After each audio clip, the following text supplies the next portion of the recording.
اب آپ دیکھیے کہ یہ جو کہا جاتا ہے کہ سورہ کہف دجال کے فتنوں سے حفاظت کا سامان فراہم کرتی ہے، تو اب آپ دیکھو گے کہ یہ جتنے واقعات ہے، 4-5 واقعات میں نے مثال کے ذریعے سے اس کو پیپر کے طور پر سمجھایا کہ ان کے اندر آپ دیکھو گے کہ کسی نہ کسی فتنے کا حل ضرور ہے۔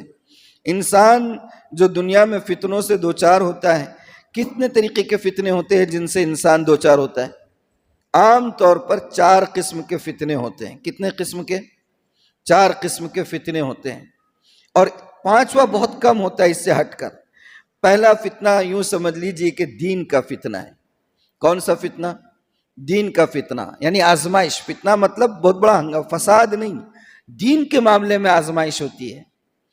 اس آزمائش میں کہ حالات سازگار نہیں ہے، حکومت قانون آپ کے خلاف لا رہی ہے، آپ کے لیے حصار بندی کی جا رہی ہے، آپ کو اپنے دین پر، اپنے شاعر پر، اپنی مذہبی رسومات پر اور مذہبی تعلیمات پر عمل کرنے کے اندر رخنہ اندازی پیدا کی جا رہی ہے، نئے نئے قوانین بنائے جا رہے ہیں۔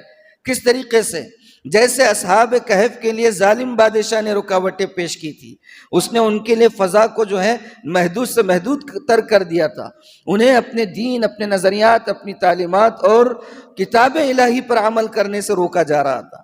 ان حالات میں ان لوگوں نے کیا کیا؟ اس کا سامان یہ واقعہ فراہم کرتا ہے۔ تو ایک آزمائش دینی آزمائش ہوتی ہے، اس کے لیے راستہ کیسے نکل سکتا ہے؟ اصحاب کہف کا واقعہ ہے۔ دوسری جو آزمائش ہوتی ہے علمی فتنہ، علم کے ذریعے سے بھی انسان کی آزمائش ہوتی ہے۔ کبھی انسان کو اللہ تعالیٰ صلاحیتوں سے نواز دے اور اس کے اندر طلاقت اور سلاست زبان میں آ جائے اور روانی آ جائے، یا بہت ساری چیزیں وہ علوم کو حاصل کر لیں، تو وہ یہ محسوس کرنے لگتا ہے کہ اب ہم چوں منے دیگری نیست، میں کامل ہو گیا ہوں، میں مکمل ہو گیا ہوں، اور اب میں سوسائٹی میں، معاشرے میں، سماج میں اب میرے ہم پلہ کوئی نہیں ہے۔ یہی وہ دور ہوتا ہے، یہی وہ سوچ ہوتی ہے جو سوچ انسان کو زوال کی طرف لے جاتی ہے۔ شیطان کو کس چیز نے گمراہ کیا تھا؟ شیطان سے بڑھ کر عارف باللہ کوئی نہیں تھا۔ عارف باللہ کون؟ جو اللہ کا مزاج شناس ہو، اس کو عارف باللہ کہتے ہیں۔ اللہ کیا چاہتے ہیں، اللہ کی مرضیات کیا ہے، اللہ کن چیزوں کو ناپسند کرتے ہیں، ان چیزوں کا جن کو ادراک ہو جاتا ہے ان کو عارف باللہ کہتے ہیں۔ اور میں بالکل ہوش کے ساتھ کہہ رہا ہوں کہ شیطان سے بڑھ کر کوئی عارف باللہ نہیں تھا، لیکن وہ کون سے فتنے سے دوچار ہوا؟ علم کے فتنے سے۔ اس کو لگ رہا تھا کہ میں زیادہ قابل ہوں، میں زیادہ جاننے والا ہوں۔ حضرت موسیٰ علیہ السلام سے سوال کیا گیا کہ اس وقت سب سے بڑا جانکار کون، سب سے بڑا عالم کون؟ بجائے اس کے کہ حضرت موسیٰ علیہ السلام علم کی نسبت اللہ کی طرف کرتے ہیں، انہوں نے چونکہ خود نبی تھے اور ان کا سوچنا بالکل صحیح تھا کہ وقت پر نبی سے بڑھ کر کوئی عالم نہیں ہو سکتا، حضرت نے یہ کہہ دیا تھا کہ میں ہوں، اور اللہ کو یہ بات پسند نہیں آئی۔ حالات سے دوچار کیے گئے، زانوِ تلمذ وقت کے نبی کو ایک غیر نبی کے سامنے طے کرنا پڑا۔ ہاں، یہ ہے دین کا فتنہ، علم کا فتنہ، مالی فتنہ۔ مالی فتنے میں کون سا واقعہ بتایا میں نے؟ عوام میں سے وہ 2 باغ والے شخص کا فتنہ کہ اللہ نے اس کو خوب دولت سے نوازا تھا اور خوب ریل پیلتی دولت کی اس کے پاس، لیکن شکر نہیں تھا، فیل ہو گیا۔ اور اس کے ساتھ ساتھ ہے حکومت کا، اقتدار کا، سیاست کا، کرسی کا فتنہ۔ اس کے چکر میں بھی آدمی یعنی کہ بڑے حالات سے اور آزمائشوں سے گزرتا ہے۔ اس دور میں کیا کرنا چاہیے؟ تو ذوالقرنین وقت کا بادشاہ، اور سارا اقتدار اس کے ہاتھ میں، قوت اس کے ہاتھ میں، لیکن اس نے تمام تر قوت کے باوجود، اقتدار کے باوجود، کرسی کے باوجود جو کچھ کام ہو رہا تھا اس کی نسبت اللہ کی طرف کرتا رہا۔ یعنی کہ انسان کو اس دنیا میں جن فتنوں سے بھی سابقہ ہو سکتا ہے، چاہے وہ دینی فتنہ ہو، چاہے علمی فتنہ ہو، چاہے مالی فتنہ ہو، چاہے سیاسی اور اقتدار کا فتنہ ہو، ان تمام فتنوں کے لیے بچنے کا اور حفاظت کا سامان ان واقعات میں اللہ تعالیٰ نے رکھا ہوا ہے۔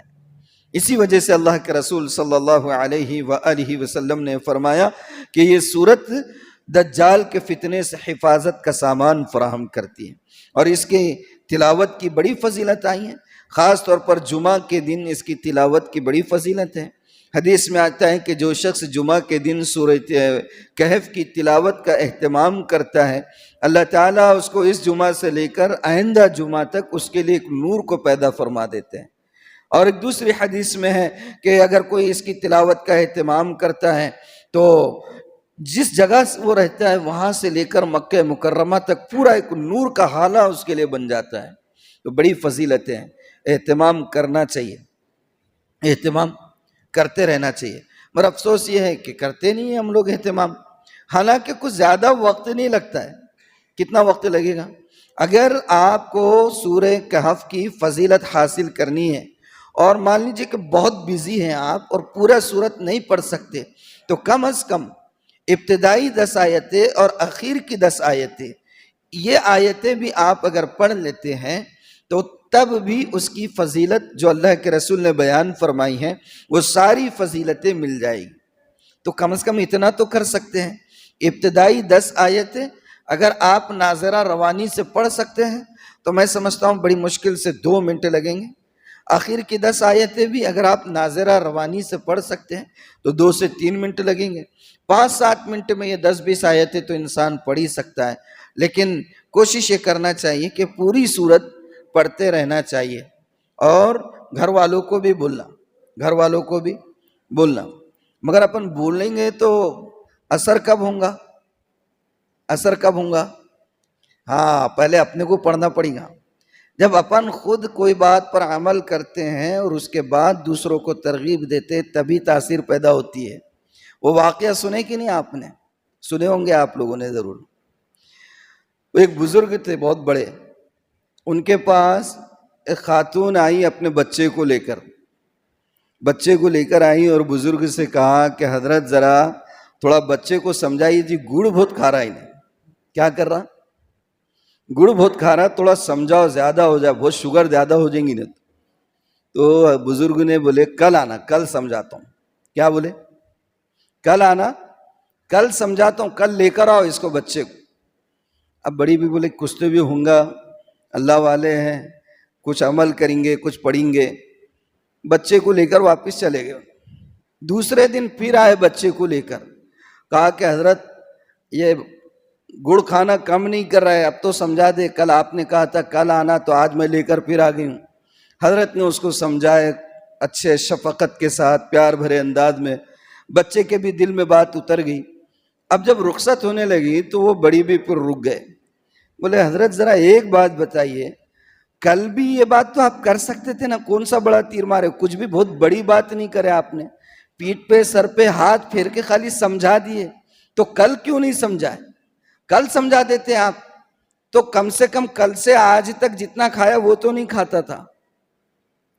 حضرت نے کہا اصل میں بات یہ ہے کہ آپ جب کل بچے کو لے کر آئی تھی تو اس سے کچھ دیر پہلے میں بھی گڑ کھا کے بیٹھا تھا، میں بھی گڑ کھا کر بیٹھا ہوا تھا۔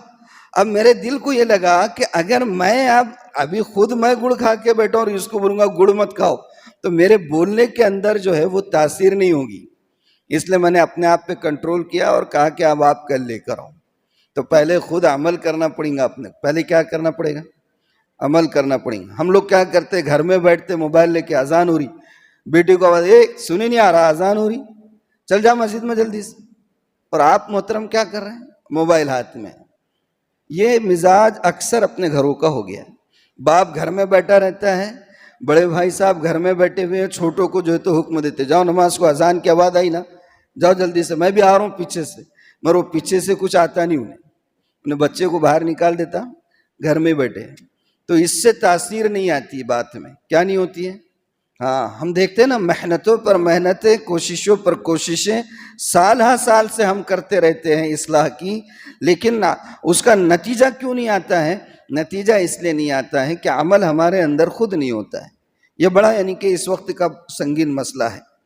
بہرحال اس صورت میں اللہ تعالیٰ نے بہت سے ایسے حقائق کو بیان کیا ہے جس کے ذریعے سے انسان فتنوں سے محفوظ ہو سکتا ہے اور فتنوں سے بچ سکتا ہے۔ جمعہ کے دن اس کا اہتمام کرنا چاہیے۔ اور ایک دو چیزیں ہیں وہ بھی بتا دیتا ہوں ایسا چلتے چلتے، کیونکہ عام طور پر ایسا موقع نہیں آتا ان چیزوں کے بولنے کا۔ جمعہ کے دن ایک کام اور بھی ہے، اگر آپ لوگ کریں تو بہت فائدہ ہوگا۔ عصر کی نماز پڑھ کر جگہ ہی پر بیٹھ کر اللہم صلی علی محمد النبی الامی وعلی آلہ وسلم تسلیما، کتنا چھوٹا درود ہے، کتنا چھوٹا درود ہے۔ عصر کی نماز پڑھ کر جگہ ہی پر بیٹھ کر صرف 80 مرتبہ یہ درود پڑھنا ہے۔ کتنی مرتبہ؟ 80 مرتبہ۔ حدیث میں آتا ہے، بخاری شریف کی روایت ہے، صحیح ترین حدیث ہے، اللہ کے رسول صلی اللہ علیہ وسلم نے فرمایا جو کوئی جمعہ کے دن عصر کے بعد یہ درود شریف پڑھے گا، اللہم صلی علی محمد النبی الامی وعلی آلہ وسلم تسلیما، تو اس درود شریف کے پڑھنے سے 80 سال کے گناہ معاف ہو جاتے ہیں۔ کتنے سال کے؟ 80 سال کے گناہ بھی ہوں گے تو معاف ہو جاتے ہیں۔ اور ایک پلس پوائنٹ کیا ہے کہ 80 سال کی عبادتوں کا اجر بھی دیا جاتا ہے۔ 80 سال تک عبادت کرنے کا اجر بھی لکھا جاتا ہے۔ کتنا مختصر کام ہے، 80 مرتبہ اگر وہ درود شریف پڑھنا ہے، 1 منٹ میں 4-5 مرتبہ تو آرام سے پڑھ لیں گے، 10 مرتبہ بھی پڑھ لیں گے، بڑی مشکل سے 10 سے 15 منٹ لگیں گے، 10 سے 15 منٹ لگیں گے، اس سے زیادہ نہیں۔ یہ 2 کام ہو گئے، یعنی پہلا کام کون سا؟ جمعہ کے دن سورہ کہف، اور دوسرا کام عصر کے بعد یہ درود شریف، اور تیسرا کام اور ایک بتاتا ہوں۔ تیسرا کام، جب امام صاحب دونوں خطبے کے دوران بیٹھتے ہیں، دونوں خطبوں کے دوران، تو اس وقت دعا کرنا۔ اس وقت کیا کرنا؟ دعا کرنا۔ مگر دعا کیسی کرنا؟ ہاتھ نہیں اٹھانا اور زبان نہیں ہلانا، ہاتھ نہیں اٹھانا، زبان نہیں ہلانا۔ اب آپ بولیں گے مولانا کیا سٹیا گئے، زبان نہیں ہلائے تو کیا پڑھنا؟ پڑھنے کا کہیں کو؟ اللہ تعالیٰ جیسے زبان سے نکلے ہوئے الفاظ کو جانتا ہے، دل کے اندر پیدا ہونے والی کیفیات کو بھی جانتا ہے۔ حدیث میں ہے کہ جب امام خطبے کے لیے منبر کی طرف چلتا ہے تو اس کے بعد نہ سنتوں کی اجازت ہے نہ نفل کی گنجائش ہے۔ اب آپ سوچیں کہ اللہ کے رسول تو کہہ رہے کہ سنت اور نفل بھی نہیں پڑھ سکتے، تو بات کرنا اور دعا کرنا اس کی گنجائش کہاں نکلتی ہے؟ لیکن دل میں دعا کرنا، اللہ تعالیٰ نے فرمایا نحن اقرب الیہ من حبل الورید، ہم انسان کی شہرک سے بھی زیادہ اس سے قریب ہوتے ہیں۔ انسان سے اس کی شہرک اس کے جسم کا حصہ ہے، اور باری تعالیٰ یہ فرما رہے ہیں کہ ہم انسان سے اس کی شہرک سے بھی زیادہ قریب ہے۔ تو جمعہ کے دن دونوں خطبے کے دوران دعا کرنا، دعا کر لینا خالی بیٹھے بیٹھے، اللہ بہت دنوں سے محترمہ بیمار چل رہے، ذرا سوچ لینا خالی، شفا دے دو، شادی نہیں ہو رہی، اللہ بہت ہو گیا، آپ 30 سال کی عمر ہو رہی، ذرا شادی کروا دو، 35 سال کی عمر ہو رہی، شادی کروا دو، ہے نا؟ بہت ہے معاشرے میں گھوم رہے 35 40 سال کے ہو رہے، بغیر شادی کے گھوم رہے۔ اللہ کے رسول نے فرمایا من تزوج فقط استکمل نصف الایمان، جس نے شادی کی اس کا آدھا ایمان محفوظ ہو گیا۔ اگر عمر ہونے کے بعد شادی نہیں کر رہے تو اس کا مطلب یہ ہے کہ آدھے ایمان پر تو تلوار برابر لٹک رہی ہے، ڈاواں ڈولے، مسئلہ خطرے میں ہے۔ تو یہ دعا کر لینا وہ وقت میں، والدہ کے لیے، والد کے لیے، اپنے لیے، اولاد کے لیے، دل ہی دل میں دعا کرنا، ہاتھ نہیں اٹھانا، زبان نہیں ہلانا، یہ دعا کرنا، یہ صحیح طریقہ ہے۔ بہت سے لوگ جو ہے ہاتھ بھی اٹھا دیتے ہیں، کرتے نہیں، کرنا چاہیے۔ بہرحال اب تھوڑا سا اس سورت کا شان نزول بتا دیتا ہوں کہ اس سورت کا پس منظر کیا تھا۔ اللہ کے رسول صلی اللہ علیہ وآلہ وسلم کو نبوت سے سرفراز کیے ہوئے یوں سمجھ جائیے کہ تقریباً 9.5 سے 10 سال کا عرصہ ہو چکا تھا، یا 10 سال کا عرصہ ہو چکا تھا، اور 10ویں سال نبوت کا وہ سال تھا جس سال میں کفار مکہ کی طرف سے اللہ کے رسول پر بھی اور اہل ایمان پر بھی ظلم و ستم کے پہاڑ آخری درجے پر توڑے جا رہے تھے، یعنی وہ لوگوں نے اپنے ظلم و ستم کی انتہا کر دی تھی، اور یہی وہ حالات تھے جس کی وجہ سے صحابہ کو حبشہ کی طرف ہجرت کرنی پڑی تھی، اور صحابہ نے بہت سارے صحابہ کرام حبشہ کی طرف منتقل ہو گئے تھے اپنے دین و ایمان کو بچانے کے لیے اور قرآن اور اسلامی تعلیمات پر آسانی سے عمل کرنے کی خاطر حبشہ کی طرف ان لوگوں نے ہجرت کر دی تھی۔ انہی حالات میں، یعنی اتنے سخت حالات میں بھی اللہ کا کرم یہ تھا کہ جو لوگ ایمان لے آتے تھے ان کی تعداد کبھی گھٹتی نہیں تھی، اور کوئی ایمان سے پھر واپس اپنے پرانے دین میں جاتا نہیں تھا، بلکہ ہوتا یہ تھا کہ ان کی سختیوں کا عالم جتنا بڑھتے جاتا تھا، اہل ایمان یا ایمان قبول کرنے والوں کی تعداد بھی اسی رفتار سے بڑھتی چلی جا رہی۔ کفار مکہ ان ساری چیزوں کو دیکھ کر بہت پریشان تھے۔ ان کو لگتا تھا کہ یہ ان کی پتہ نہیں کیسے نظریات ہیں کہ ایک بار جو ان نظریات کو قبول کر لیتا ہے پھر وہ کبھی اس سے واپس نہیں آتا ہے۔ اونٹ پٹانگ قسم کے سوالات تو بہت کرتے رہتے تھے، کہ کبھی کہتے کہ آپ تو نبی ہیں، اپنے آپ کو نبی کہتے ہیں اور اتنی غربت کے ساتھ کیوں نہیں یہ احد پہاڑ کو سونے کا بنا لیتے ہو؟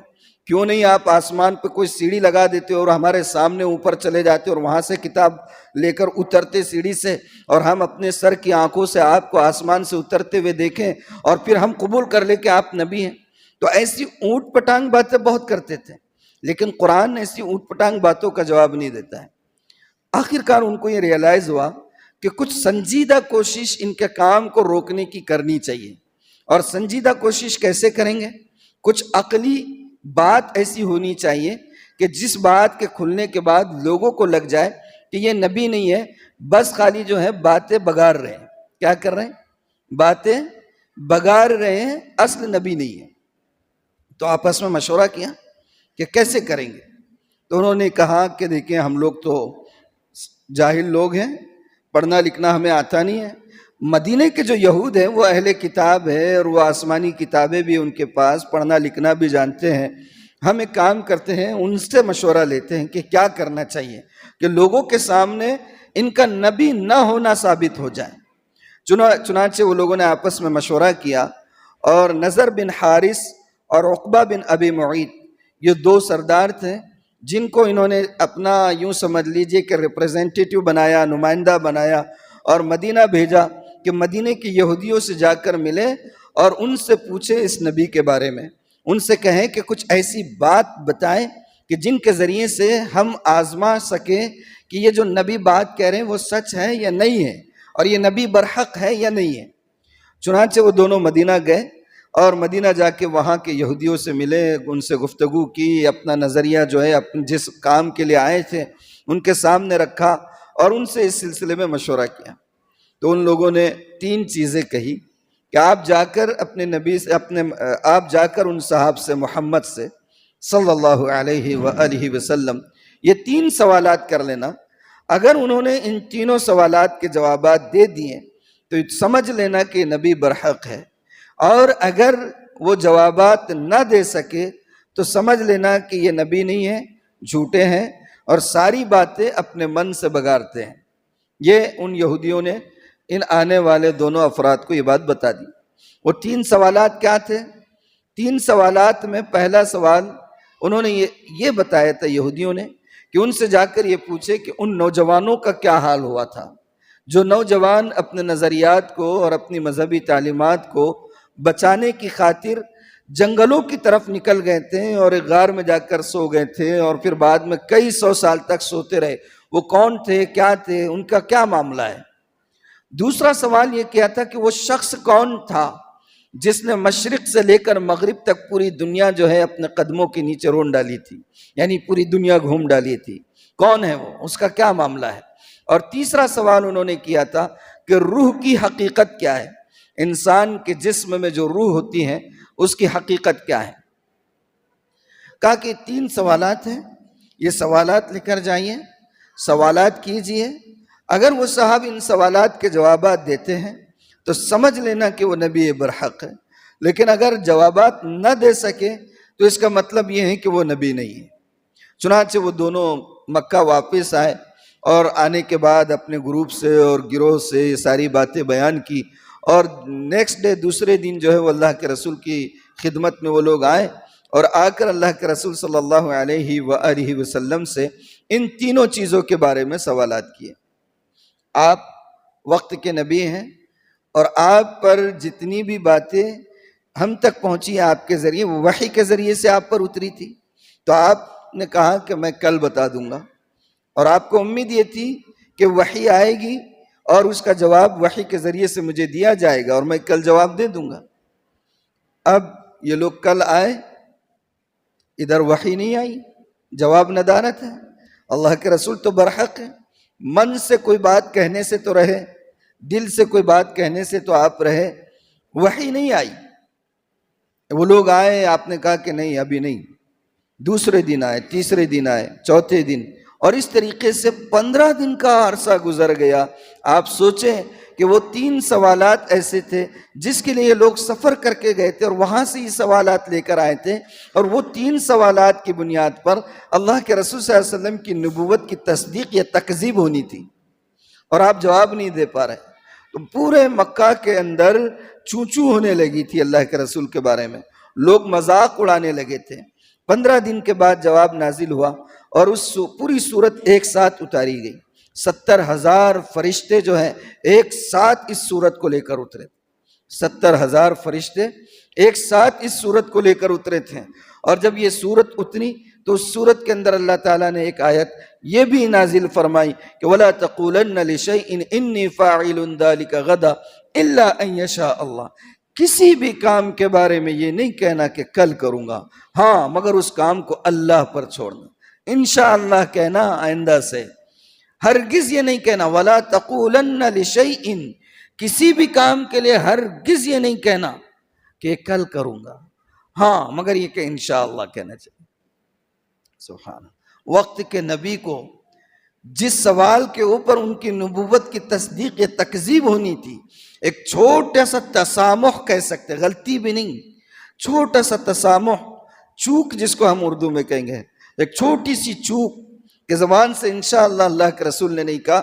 15 دن کا عرصہ لگ گیا وحی کے نازل ہونے کے لیے، اور پھر 15 دن کے بعد جب وحی نازل ہوئی تو آپ نے ان لوگوں کو بلایا اور بلا کر یہ سارے جوابات دیے، جن میں سے 2 کے جوابات تو سورہ کہف میں ہیں، اصحاب الکہف والرقیم اور ذوالقرنین، اور جو تیسرا سوال تھا روح سے متعلق، وہ سوال کا جواب اس سے پہلی جو سورت گزر چکی ہے اس سورت میں تھا، اور اس سے پہلی سورت ہے سورہ بنی اسرائیل۔ بنی اسرائیل میں روح کے متعلق سوال ہے۔ اب آپ کے ذہن میں ہو سکتا ہے یہ سوال آئے کہ جب پوری سورت ایک ساتھ اتری اور 3 سوالات ایک ساتھ کیے گئے تھے تو تیسرا جواب بھی اسی سورت میں ہونا چاہیے تھا، وہ پیچھے کی سورت میں کیوں رکھ دیا گیا ہے؟ تو آپ کو یہ میں بتا دوں کہ قرآن کی جو ترتیب ہے یہ اللہ کی طرف سے بنائی ہوئی ہے۔ جب کبھی اللہ کے رسول صلی اللہ علیہ وآلہ وسلم پر کوئی آیت نازل ہوتی یا سورت بھی نازل ہوتی تو آپ جو کاتبین وحی تھے، یعنی کہ وحی کو لکھنے والے، ان کو بلا کر کہتے کہ فلاں آیت کو فلاں سورت کے فلاں جو ہے آیت کے بعد یا پہلے رکھ دینا، جو اللہ کی طرف سے ترتیب بتائی جاتی تھی اس ترتیب میں۔ دوسری بات یہ ہے کہ وَيَسْأَلُونَكَ عَنِ الرُّوحِ قُلِ الرُّوحُ مِنْ أَمْرِ رَبِّ، جو روح کے سلسلے کا جواب ہے اور جو سورہ بنی اسرائیل میں ہے، اس آیت کا جو زیر و بم ہے، جس کو آپ قافیہ اور ردیف کہہ سکتے ہیں، اور جو اس کا آیتوں کا جو تسلسل ہے الفاظ کا، وہ سورہ بنی اسرائیل کی آیتوں سے بہت ملتا جلتا تھا، اور اسی وجہ سے اس حصے کو اس صورت میں رکھ دیا گیا اور باقی کے حصے کو اس میں رکھا گیا۔ بہرحال یہ پس منظر ہے، اور ان حالات میں جو حالات، کون سے حالات کہ ظلم و ستم کی انتہا ان لوگوں نے کر دی تھی، ویسے حالات میں اللہ تعالیٰ نے اس سورت کو نازل فرمایا، گویا کہ اہل ایمان کو یہ بتایا جا رہا ہے کہ تمہیں جو ستایا جا رہا ہے، تمہیں جو تنگ کیا جا رہا ہے، اور ظلم و ستم کے جو پہاڑ تم پر توڑے جا رہے ہیں، یہ کوئی نئی بات نہیں ہے۔ آج سے تم دیکھ لو کہ سینکڑوں سال پہلے چند نوجوان تمہاری طرح کے تھے جو اللہ کی توحید پر قائم تھے، جو دین پر چلنا چاہتے تھے، شریعت پر قائم رہنا چاہتے تھے، لیکن وقت کی حکومت ان کے راہ کے اندر روڑے اٹکا رہی تھی، جس طریقے سے یہ کفار مکہ تمہارے راہ میں روڑے اٹکا رہے ہیں۔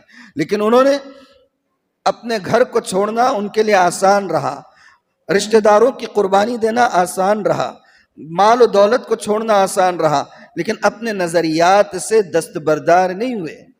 غاروں میں پناہ لی لیکن اپنے نظریات پر قائم رہے۔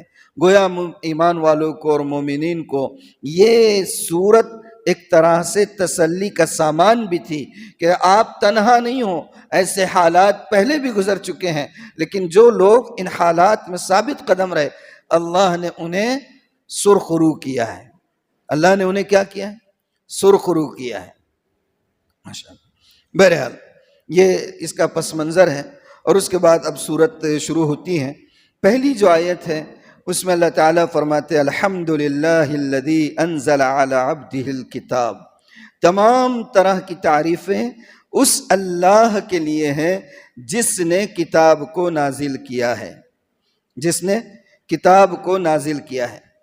اب ایک دو باتیں ذرا سن لے کہ ہماری دنیا کا رواج اور چلن یہ ہے کہ کوئی شخص اپنے منہ اپنی تعریف کرے، اس بات کو اچھا نہیں سمجھا جاتا ہے۔ میں بولوں اور میں ایسا ہوں اور میں ویسا ہوں اور میں فلاں کام کرتا ہوں فلاں کام کرتا ہوں، ایک بار سنیں گے آپ، دوبارہ میں بول دیا تو اب بہت سے لوگ رہتے ہیں سوسائٹی میں، میں وہاں بن رہا ہوں، میں اتنا 1000 اسکوائر فٹ کا لیا، وہ وہاں پلاٹ ہے میرا، وہ وہاں پلاٹ ہے، ایک بار سن لیے، اب دوسری بار بھی ملا کہ وہی بول رہا، تیسری بار بھی بتا رہا ہوں، یار کیا لگا یار، آدمی کی زبان پہ آتا کہ نہیں آتا ہے؟ ہاں، اپنے منہ میاں مٹھو بننا ہماری سوسائٹی میں اچھا نہیں لگتا۔ کیوں نہیں اچھا لگتا؟ اس لیے کہ انسان کے اندر 1000 خوبیاں رہنی دیجئے اور 1000 نعمتوں سے وہ مستفید کیوں نہ ہو رہا ہوں، لیکن اس کی تمام تر خوبیاں، اس کی تمام تر جو ہیں جتنی بھی اچھائیاں ہیں، وہ اس کی اپنی ذاتی نہیں ہے، وہ اللہ کی دی ہوئی ہے۔ تو اس تعریف کا اصل حقدار کون ہوتا ہے؟ انسان ہے یا اللہ ہے؟ جو کچھ بھی حسن ہماری زندگی میں ہے، ہمارے جسم میں ہے، جسم پر ہے اور ہماری زندگی میں ہے، وہ سارا حسن اللہ کا دیا ہوا ہے، ساری نعمتیں اللہ کی دی ہوئی ہیں۔ تو تعریف کا مستحق کون ہوا؟ تو ہمیں اپنے منہ سے اپنی تعریف کرنا اس لیے زیبا نہیں دیتا، لیکن اگر اللہ تعالیٰ اپنی تعریف اپنے آپ میں کریں تو اللہ کو زیبا دیتا ہے، اس لیے کہ دنیا اور کائنات اور یونیورس اور جتنے بھی آسمانوں اور زمینوں اور جتنی بھی مخلوقات ہیں جو ہمارے علم میں ہیں، جو نہیں ہیں، ان تمام مخلوقات کے اندر جو کچھ بھی حسن ہے وہ اللہ کا پیدا کیا ہوا ہے۔ اللہ ہر طرح کی تعریف کے سزاوار ہے اور اللہ کو زیبا دیتا ہے کہ وہ خود اپنی تعریف کریں۔ تو اللہ نے اس سورت کا آغاز اپنی تعریف سے شروع کیا ہے، اور یہی صورت نہیں ہے، اور بھی کئی صورتیں قرآن میں جن کا آغاز اللہ تعالیٰ نے اپنی تعریف سے کیا ہے۔ ہر نماز میں پڑھتے ہیں ہم الحمدللہ رب العالمین۔ اسی طرح سورۃ الانعام ہے، اس سورت کو بھی اللہ تعالیٰ نے اپنی تعریف کے ساتھ شروع کیا ہے۔ تو یہ اپنے آپ سے تعریف کرنا یہ اللہ کو زیبا دیتا ہے۔ اور پھر دوسری ایک وجہ بھی ہے، اللہ تعالیٰ نے اپنی تعریف سے سورت کا آغاز کیوں کیا؟ اس لیے کہ گویا اللہ تعالیٰ یہ بتانا چاہتے ہیں کہ انسان اللہ کی تعریف کر ہی نہیں سکتا ہے، انسان اللہ کی تعریف کر ہی نہیں سکتا ہے۔ انسان کو اللہ کے علم کی انتہا کا کوئی ادراک ہی نہیں ہے، اللہ کے کمالات، اللہ کی قدرت، اللہ کی صلاحیت، اس کا ادراک ہمارے فہم میں آ ہی نہیں سکتا ہے، ہمارے فہم میں آ ہی نہیں سکتا ہے۔ تو ہم اللہ کی تعریف کا حق ادا بھی نہیں کر سکتے ہیں، بالکل بھی نہیں کر سکتے۔ حضرت مجدد الفسانی رحمۃ اللہ علیہ، شیخ احمد سرہندی رحمۃ اللہ علیہ، وہ فرمایا کرتے تھے، ان کے مکاتیب میں اور ان کے ملفوظات میں بات لکھی ہوئی، وہ یہ کہتے ہیں کہ بندہ کبھی بھی اللہ کی تعریف کا حق ادا کر ہی نہیں سکتا، چاہے وہ الفاظ کے کتنے ہی قلابے ملا دے۔ اور دوسری بات یہ کہتے تھے کہ بندہ اللہ کی عبادت کا حق ادا نہیں کر سکتا، چاہے وہ کتنی ہی یکسوئی کے ساتھ، کتنی ہی توجہ کے ساتھ، کتنے ہی خشوع کے ساتھ، کتنی ہی تضرع کے ساتھ اور کتنی ہی عاجزی کے ساتھ اللہ کی عبادت کیوں نہ کریں، لیکن اللہ کی عبادت کا حق بندہ ادا نہیں کر سکتا۔ اور ہم اور آپ کون ہیں؟ کس کھیت کی مولی ہیں؟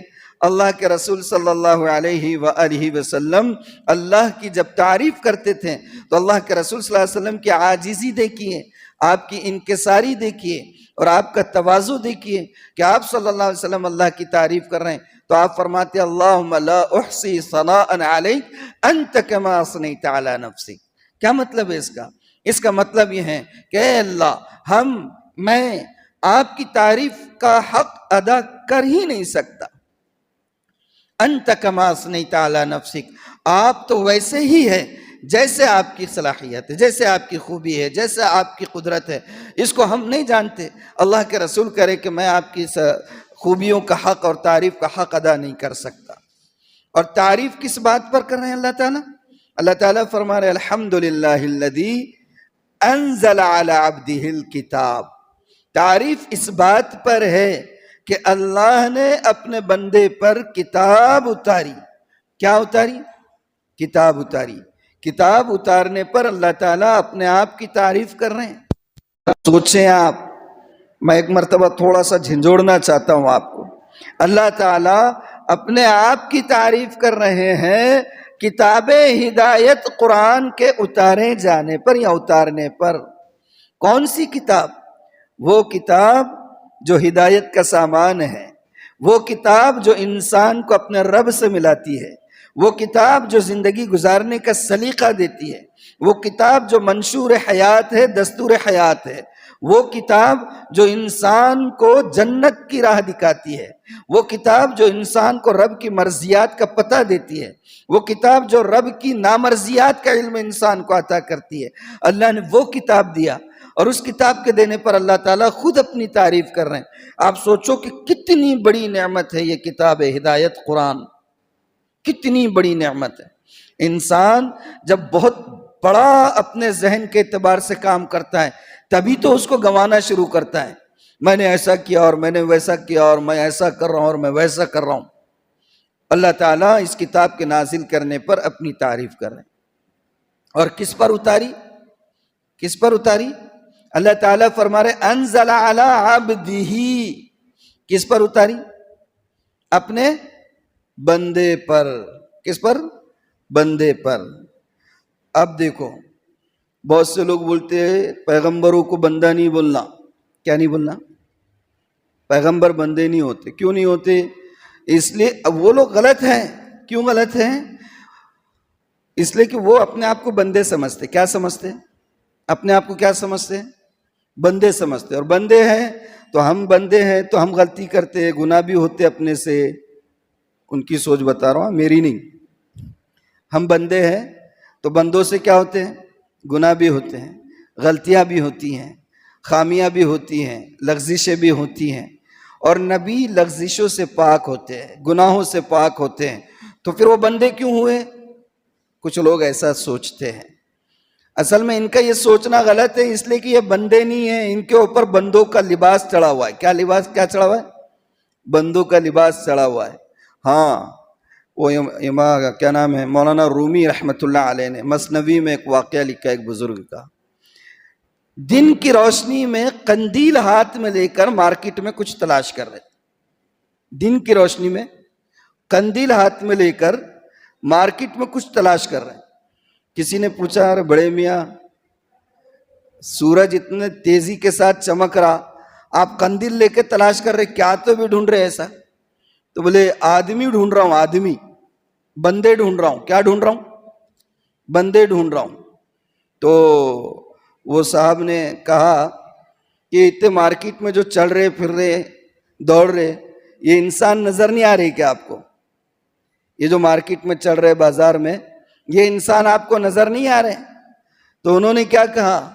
وہ فارسی کا شعر ہے، مولانا رومی صاحب رحمۃ اللہ علیہ نے اس کو نقل کیا ہے کہ آنکھ می بینی خلاف آدم اند.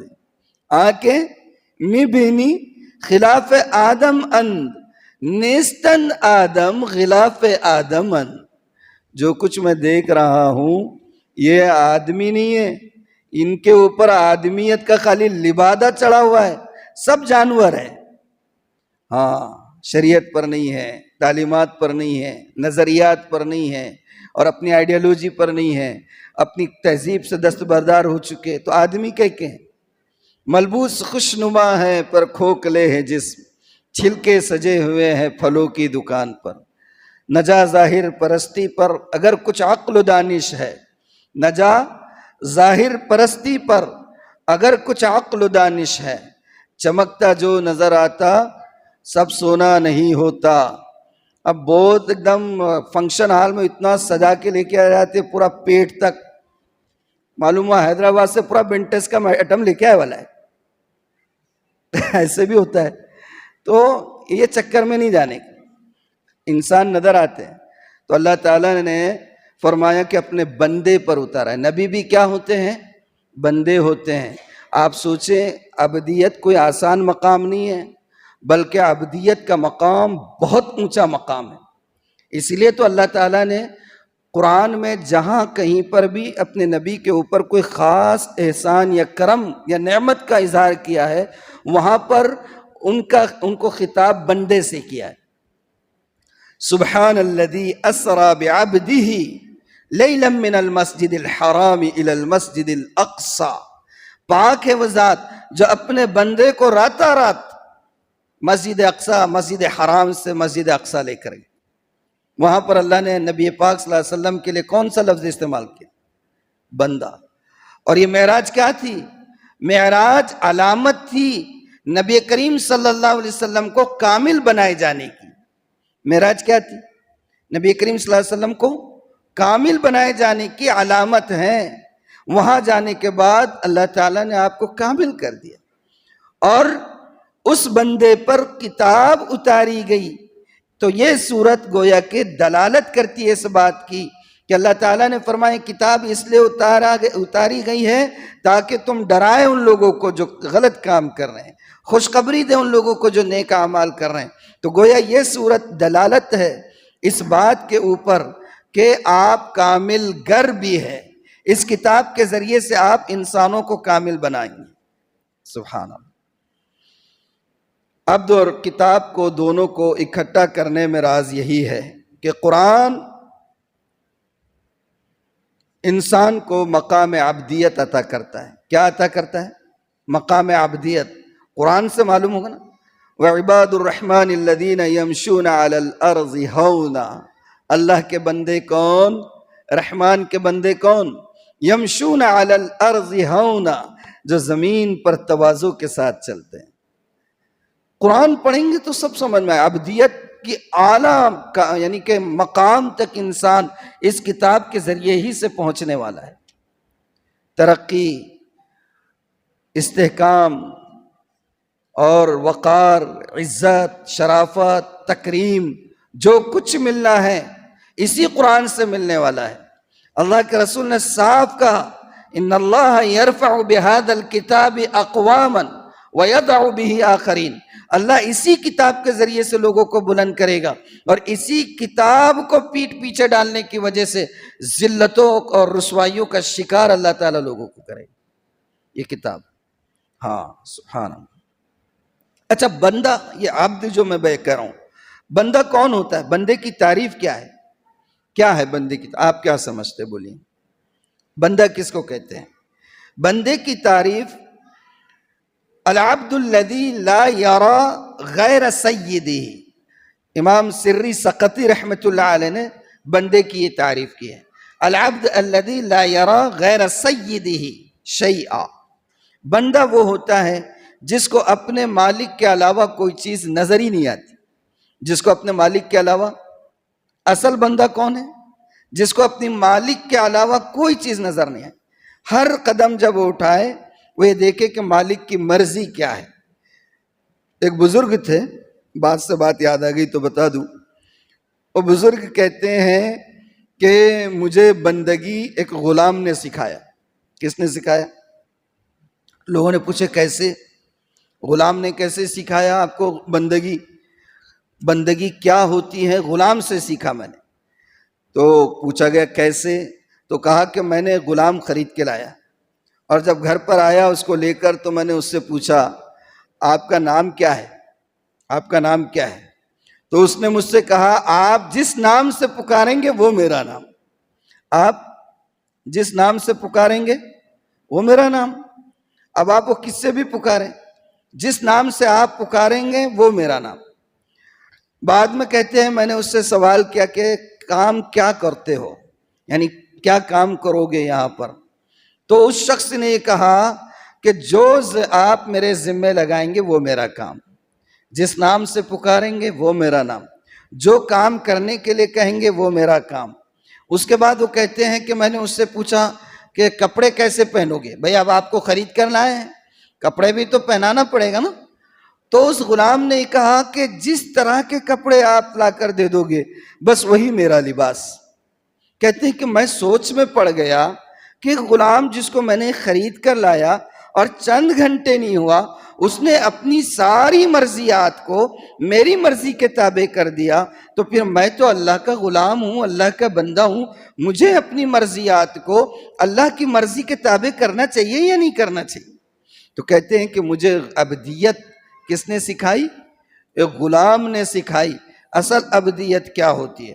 ہر حال میں اللہ کی مرضی پر راضی ہو جانا، یہ عبدیت کا کمال ہے۔ یہ کیا ہے؟ عبدیت کا کمال ہے۔ انسان اپنے عقل سے نہیں سوچنا چاہیے، ہماری عقل محدود ہوتی ہے، بہت سے فیصلے ہم وقت کو دیکھ کر کرتے ہیں، اللہ کے علم میں اس کی مصلحت اور حکمت کچھ اور ہوتی ہے۔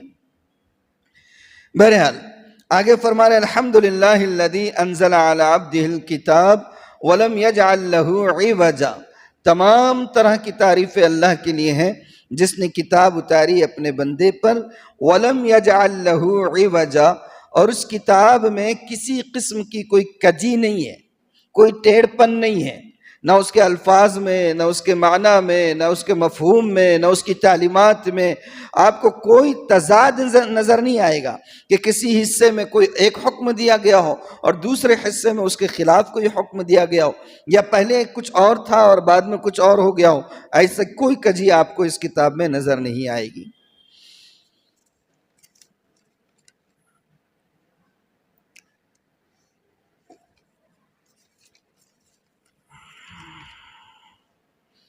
اب یہ جو عبد کے بارے میں اور ایک بات ذہن میں آ رہی وہ بھی بتا دوں۔ عبدیت میں نے کہا کہ بہت بڑا مقام ہے، اس کے اندر ہم کمال کیسے حاصل کر سکتے ہیں؟ حضرت سری سقطی رحمت اللہ علیہ کا ایک بیان ہے، یعنی ان کا ایک قول ہے، وہ کہتے ہیں کہ اربع خصال ترفع العبد، ہے پانی، جزاک اللہ، اربع خصال ترفع العبد، الحلم والادب والامانت والعفت، کہ چار چیزیں ایسی ہیں جو انسان کے مقام عبدیت کو کمال تک پہنچا دیتی ہے۔ چار چیزیں کیسی ہیں جو انسان کے مقام عبدیت کو کمال کے درجے تک پہنچا دیتی ہے، اور وہ چار چیزیں کون سی ہیں؟ الحلم، پہلی چیز بردباری، بردباری سمجھتا ہے؟ برداشت کی کیفیت ہونا، برداشت، تحمل، انسان کے اندر یہ چیز پیدا ہو جائے۔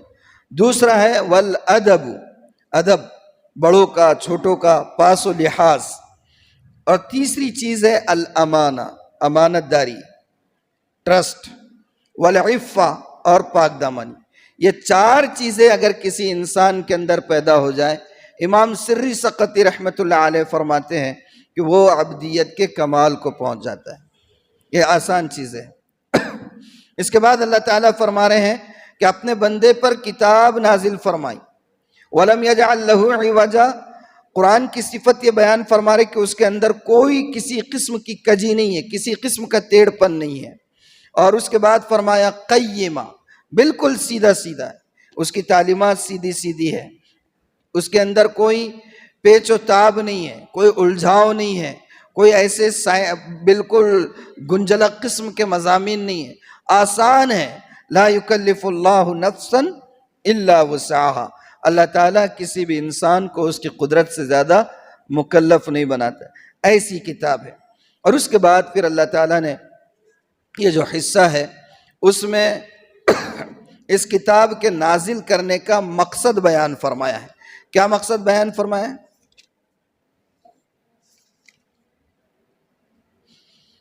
لِيُنذِرَ بَأْسًا شَدِيدًا مِّن لَّدُنْهُ وَيُبَشِّرَ الْمُؤْمِنِينَ الَّذِينَ يَعْمَلُونَ الصَّالِحَاتِ۔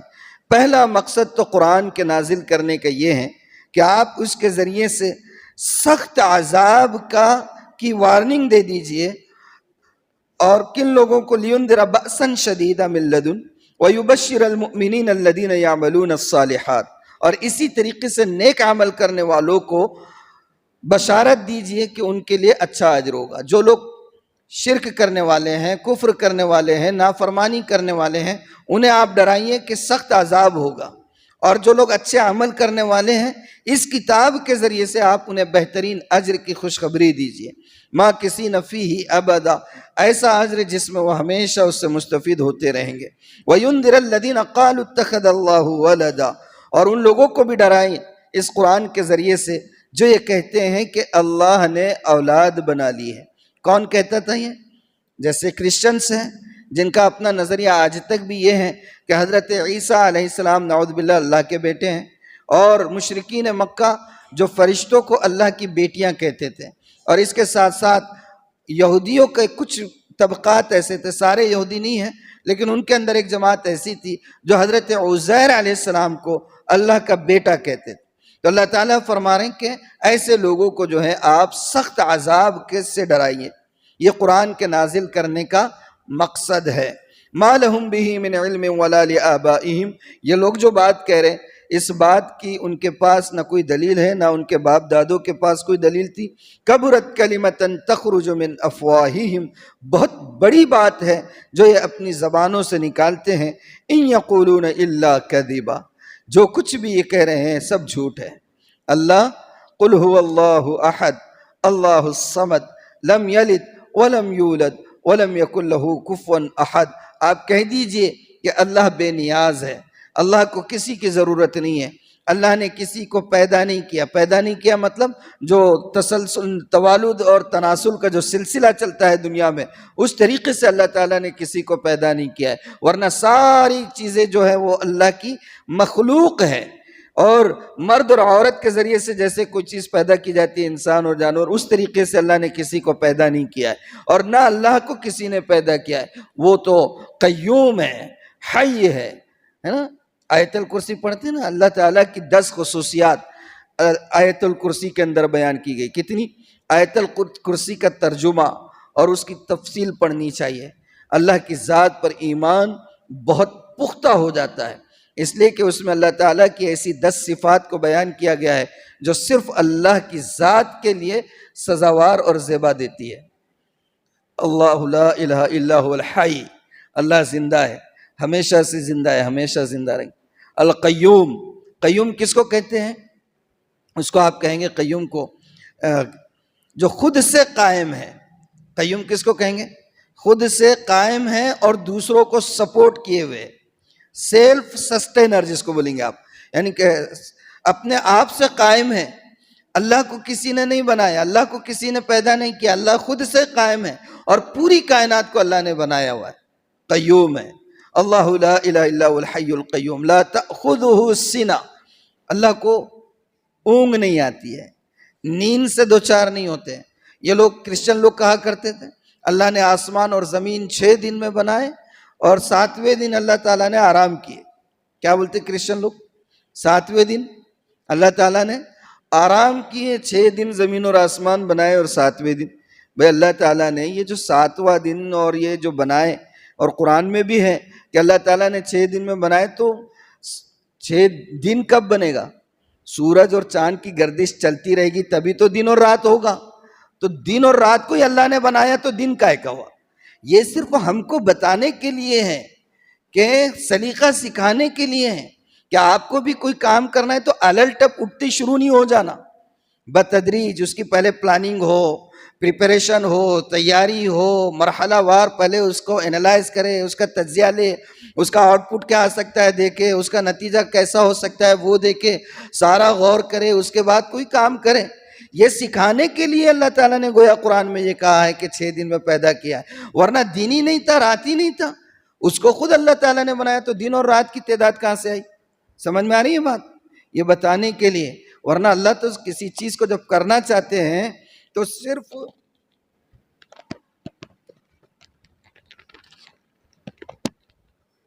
جب اللہ تعالیٰ کسی چیز کو کرنا چاہتے تو صرف کن کہہ دیتے۔ اللہ کو دنوں کی اور منٹوں کی اور سیکنڈوں کی کیا ضرورت ہے؟ اللہ تعالیٰ جب کسی چیز کے کرنے کا ارادہ کرتے ہیں تو صرف کن میں تو کہتا ہوں کن بھی کہنے کی ضرورت نہیں۔ جب اللہ تعالیٰ کسی چیز کے لیے چاہتے ہیں وہ چیز ہو جائے، برابر ہے نا؟ تو یہ جو قرآن میں بتایا گیا یہ ہمارے تعلیم کے لیے ہیں کہ کوئی کام آپ کریں تو سلیقے سے کریں، الٹپ نہ ہو، ڈائریکٹ اندھا دھند شروع نہیں ہو جانا، یہ بتانے کے لیے۔ بہرحال آگے فرما رہے ہیں فَلَعَلَّكَ بَاخِعٌ نَفْسَكَ عَلَىٰ آثَارِهِمْ إِن لَّمْ يُؤْمِنُوا بِهَٰذَا الْحَدِيثِ أَسَفًا۔ یہاں پر دعوت و تبلیغ کا اور دین کا اور اسلام کی اشاعت کا کام کرنے والوں کے لیے ایک رہنما اصول ہے۔ فرما رہے اللہ تعالیٰ یوں محسوس ہوتا ہے کہ یہ لوگ اگر ایمان نہیں لے آئیں گے تو اس کے افسوس میں آپ اپنے آپ کو گھلا ڈالو گے۔ ایسے نہیں کرنا ہے، آپ کا کام ہے صرف محنت کرنا اور مستقل محنت کرنا، نتیجہ اللہ پر چھوڑنا ہے۔ نتیجہ کس پر چھوڑنا ہے؟ آؤٹ پٹ کس پر چھوڑنا ہے؟ ہاں، اللہ پر چھوڑنا ہے، مسلسل جہد مسلسل کرتے رہنا ہے اور نتیجہ اللہ تعالیٰ پر چھوڑنا ہے۔ یہی اسوہ ہے۔ اللہ کے رسول صلی اللہ علیہ وسلم ہر وقت جو ہے دل سوزی کا شکار رہتے تھے، امت کے حال کو دیکھ کر کڑتے رہتے تھے کہ یہ جہنم میں جائے گا، کیا حال ہوگا۔ اللہ تعالیٰ فرما رہے ایسا لگتا ہے ان کے افسوس میں آپ اپنی جان گنوا دو گے، نہیں، آپ کا کام ہے ایمان کی، آپ دعوت کی محنت کریں، اسلام کی محنت کریں، نتیجہ اللہ پر چھوڑیں۔ انک لا تہدی من احببت ولکن اللہ یہدی من یشاء۔ آپ جس کو چاہے ہدایت نہیں دے سکتے۔ ہدایت کا کام کس کو ہے؟ ہدایت کا کام کس کے ہاتھ میں ہے؟ ہاں، اللہ کے ہاتھ میں ہے۔ وحشی، کون وحشی؟ جنہوں نے حضرت حمزہ کو شہید کیا، جنہوں نے حضرت حمزہ کا سینہ چاک کیا، کلیجہ اس میں سے باہر نکالا اور انگلیاں اور کان اور ناک کو کٹ کر کے ہندا کے پاس لے جا کر دیا، اس وحشی کو اللہ نے ہدایت کی دولت سے سرفراز کیا۔ اور وہ ابو طالب جو اللہ کے رسول کے لیے مضبوط شیلٹر تھے اور ہمہ وقت اللہ کے رسول کے لیے پشت پناہی کا کام کرتے رہے، اور ابو طالب جب تک زندہ رہے کوئی اللہ کے رسول کی طرف آنکھ اٹھا کر دیکھ نہیں سکتا تھا، اس ابو طالب کو اللہ نے ہدایت سے محروم رکھا۔ تو ہمارا کام ہے صرف محنت کرنا اور دوسرے کہ کسی کو حقیر نہیں سمجھنا۔ ظاہر سی بات ہے کہ آپ کسی کے بارے میں کڑ رہے ہیں، اگر آپ کے ذہن میں دل و دماغ میں کسی کے بارے میں حقارت ہے تو آپ اس کے بارے میں کڑ ہی نہیں سکتے، اس کے بارے میں دل سوزی پیدا نہیں ہو سکتی، اس کے بارے میں فکر مندی پیدا نہیں ہو سکتی ہے۔ اللہ کے رسول کو اگر اللہ تعالیٰ یہ کریں کہ ایسا لگتا ہے کہ آپ اپنی جان دے دو گے تو اس کا مطلب یہ ہے کہ آپ کے دل میں کسی کے لیے بال نہیں تھا۔ کوئی میرا موافق ہو یا مخالف ہو، میں اگر اللہ کے لیے کام کر رہا ہوں تو وہ میرا بھائی ہے، اگر وہ میری نظریات پر نہیں ہے تو میرا دشمن۔ اور انہوں ایسے، انہوں ویسے، انہوں ایسا بولتے، انہوں ویسا بولتے، گئی بھینس پانی میں۔ اخلاص کے گراف کے نیچے ہیں آپ۔ اگر آپ کے ذہن میں یہ آ رہا کہ یہ ہماری نظریات کے موافق نہیں ہے، یہ ایسا بولتے ویسا بولتے، پہلے آپ کو اور مجھ کو جائزہ لینا پڑے گا اپنے آپ کا۔ کیا کرنا پڑے گا؟ جائزہ لینا پڑے گا۔ ہاں، تو بہرحال اللہ کا شکر ہے کہ یہاں تک ہم لوگ پہنچ چکے ہیں۔ اب آگے جو 3 4 5 واقعات ہیں اور جس کی وجہ سے اس سورت کی فضیلتیں بھی ہیں، تو انشاءاللہ وہ آئندہ باری میں پڑھیں گے۔ یہ جو فضیلتیں ہیں سورتوں کی، اس بارے میں ایک بات ذہن میں آ گئی تو وہ بھی بتاتا چلوں کہ دیکھیں، اللہ کا کلام اور اللہ کا فرمان ہونے کی حیثیت سے قرآن کی چھوٹی سی چھوٹی آیت اور بڑی سے بڑی آیت، یہ چھوٹی سی چھوٹی سورت، سب کا مقام ایک جیسا ہے۔ کسی ایک کے بھی بارے میں یہ سوچنا اس کی فضیلت نہیں ہے، یہ تو گویا کفر تک پہنچ جانا ہے۔ اور جو بعض صورتوں کی فضیلتیں دی گئی، بیان کی گئی ہیں، جیسے سورہ فاتحہ کی ہے، سورہ ملک کی ہے، سورہ یاسین کی ہے، سورہ رحمان کی ہے، سورہ بقرہ کی ہے، سورہ آل عمران کی آخری آیتوں کی ہیں، اور سورہ حشر کی آیتوں کی ہیں۔ یہ جو فضیلتیں بیان کی گئی ہیں وہ دراصل اس کے موضوعات، اس کے مفاہیم، اس کے جو اس کے اندر جو معنی بیان کیے گئے ہیں اس کے اعتبار سے ان کی فضیلتیں ہیں۔ جیسے اس صورت میں نے بتایا 4 5 جیسے فتنے ہو سکتے ہیں اور اسی نوعیت کے واقعات ہیں، اور پھر ان واقعات میں بتایا گیا کہ ان فتنوں کے اندر انہوں نے کیا طرز عمل اپنایا تھا، اور اس کے روشنی میں موجودہ حالات میں ان فتنوں سے اس کا سدباب کرنے کا سامان ملتا ہے۔ اس وجہ سے اس کی فضیلت ہے۔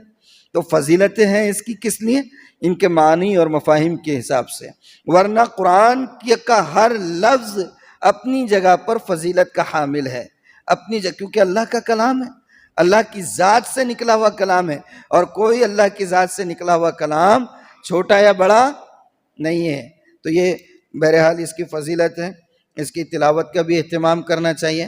اب آگے اگر اللہ تعالیٰ حیات مستعار عطا فرمائے اور توفیق شامل حال رہی تو وقت کے حساب سے جیسے جیسے مسائل ہیں، جن فتنوں کا ہمیں سامنا ہے، عصر حاضر میں جس نوعیت کی رہنمائی کی ضرورت ہے، اکابر نے اس سلسلے میں جو باتیں تحریر کی ہیں ان کا کچھ مطالعہ کر کے کچھ آپ کی خدمت میں پیش کرنے کی کوشش کرتا رہوں گا۔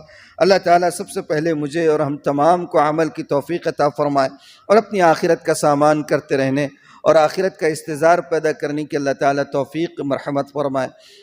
وآخر دعوانا الحمد للہ رب العالمین۔ سبحان اللہ وبحمدہ، سبحانک اللہم وبحمدک، نشہد ان لا الہ الا انت، نستغفرک ونتوب الیک۔ سبحان ربک رب العزت عما یصفون وسلام علی المرسلین والحمد للہ رب العالمین۔ چائے کا ہے نظر۔